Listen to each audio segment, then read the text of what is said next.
হামজা চৌধুরী, সমিত সোম কিংবা ফাহমিদুল ইসলাম বিশ্ব ফুটবলের মঞ্চে বাংলাদেশের নাম উজ্জ্বল করেছেন এই প্রবাসী তারকারা। প্রবাসে বেড়ে উঠলেও শেকড়ের টানায় তারা বেছে নিয়েছেন লাল সবুজ জার্সি। এবার সেই একই পথে হাঁটতে যাচ্ছেন লন্ডনে জন্ম নেয়া আরেক ফুটবল প্রতিভা শায়লা মেদিনা আহমেদ। ইংল্যান্ডের মাঠ থেকে ঢাকার সবুজ ঘাসে ফেরার এই রোমাঞ্চকর গল্প নিয়ে বিস্তারিত জানাচ্ছেন বদিউজ্জামান মিলন।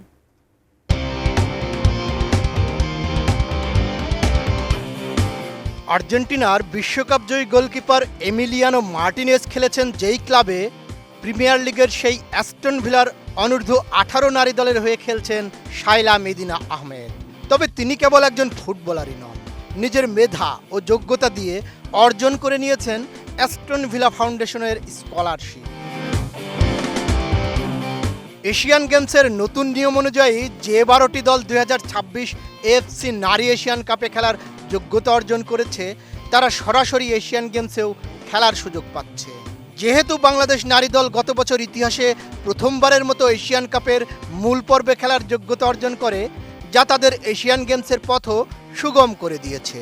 জাপানের নাগোয়াতে 19 সেপ্টেম্বর থেকে 4 অক্টোবর হতে যাওয়া এশিয়ান গেমসে শায়লার খেলার ব্যাপারে বড় সুসংবাদ দিলেন বাফুফে সহসভাপতি ফাহাদ করিম। শায়লা আহমেদ, যিনি অ্যাস্টন ভিলা ফাউন্ডেশনের স্কলারশিপে উনি গিয়েছে, অর্থাৎ ওখানে উনি পড়াশোনা করছে, যেটা খরচটা অ্যাস্টন ভিলা দিচ্ছে তার বাবার সাথে। I have been personally in touch for the last 1 year almost. So আজকে শায়লা কনফার্মেশন হলাম, and she is very young. I think she would be 17 years old only, if I'm not wrong. So she is very young.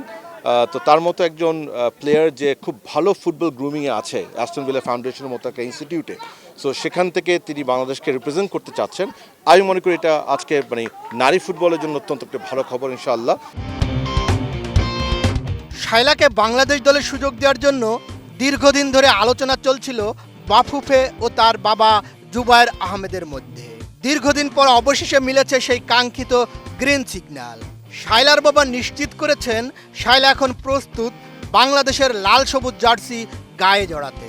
এরই মধ্যে শুরু হয়েছে তার প্রয়োজনীয় নথিপত্র বা ডকুমেন্টেশনের কাজ। শায়লাকে নিয়ে দারুণ আশাবাদী ফাহাদ করিম। দীর্ঘদিন ধরে আমরা আলাপ করছিলাম, বাট আজকে ওনারা আমাকে গ্রিন সিগন্যাল দিয়েছে যে ওনাদের ডকুমেন্টেশনে আমরা কাজ শুরু করতে পারি। এবং উনি একই সাথে ইচ্ছা পোষণ করেছে আমাদের যে এশিয়ান গেমস যেটা হবে I think end of September জাপানে, সেখানে উনি চায় শায়লা ওই ক্যাম্পে যেন আসুক এবং শায়লা যেন পার্টিসিপেট করে, trying to get in to the best 23 ইনশাআল্লাহ। শায়লা জন্মেছেন লন্ডনে, তবে তিনি একজন ব্রিটিশ বাংলাদেশি বংশোদ্ভূত ফুটবলার। বাবা জুবায়ের আহমেদের জন্মস্থান সিলেটে। তিনি মেয়ের ফুটবল ক্যারিয়ারের বড় সমর্থক এবং মেয়েকে বাংলাদেশের জার্সিতে খেলানোর জন্য বাফুফের সঙ্গে নিয়মিত যোগাযোগ রাখছেন। শায়লা বর্তমানে অ্যাস্টন ভিলার ফাউন্ডেশন ডেভেলপমেন্ট প্রোগ্রাম এবং অনূর্ধ্ব 18 উইমেন্স দলের হয়ে খেলছেন। অ্যাস্টন ভিলায় যোগ দেওয়ার আগে তিনি Northampton town FC girls elite একাডেমির অনূর্ধ্ব 13 এবং অনূর্ধ্ব 16 দলে খেলেছেন। 2020 সালে তিনি প্রথম ব্রিটিশ বাংলাদেশি নারী হিসেবে কোনো প্রফেশনাল লিগ একাডেমির সঙ্গে চুক্তিবদ্ধ হন। 2020-21 মৌসুমে নর্থহ্যাম্পটন টাউনে তিনি প্লেয়ার অব দ্য ইয়ার এবং গোল্ডেন বুট জেতেন। আগামী 6 জুন ভারতে শুরু হবে নারী সাফ। যদিও এই অ্যাটাকিং মিডফিল্ডারকে এবারের নারী সাফে খেলানোর কোনো সুযোগ নেই বলে জানালেন ফাহাদ করিম। ওমেন্স সাফে আনফর্চুনেটলি শায়লা সম্ভব না, বিকজ ওনার এখন যে সময়টা লাগবে ওই সময় আসলে আমরা ওনাকে আনতে পারবো না। আপনি জানেন ওমেন্স সাফে I think it's matter of few weeks ইনশাআল্লাহ শুরু হবে, এবং টিম তো আমাদেরকে আরও আগে পাঠিয়ে দিতে হবে।